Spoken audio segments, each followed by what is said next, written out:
ശ്രീലളിതാ സഹസ്രനാമം വ്യാഖ്യാനം Thiruvali Vallikkattu Narayana Menon.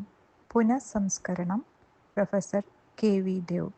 Publisher Mata Amritanandamayi mission trust. ഓം ശ്രീ മഹാദേവ്യൈ നമഃ.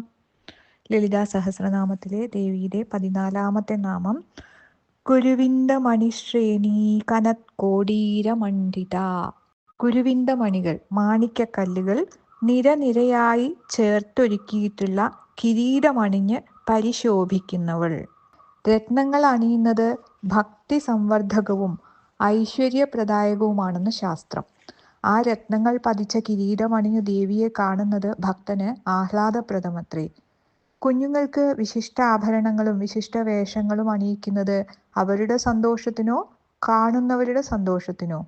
കുഞ്ഞുങ്ങൾക്ക് കറുപ്പുചരടും സ്വർണമാലയും ഒരുപോലെ മാത്രം. അത് അണിയിക്കുന്നവരുടെ ആഹ്ലാദവും സന്തോഷവുമാണ് പ്രധാനം. അതുപോലെയാണ് ദേവിയുടെ ആഭരണാദ്യലങ്കാരങ്ങളും. അവ ദേവിക്കല്ല, മറിച്ച് ഭക്തനാണ് ആഹ്ലാദകാരിയാകുന്നത്. കുരുവിന്ദ മണിശ്രേണി കനത്കോടീരമണ്ഡിതായേ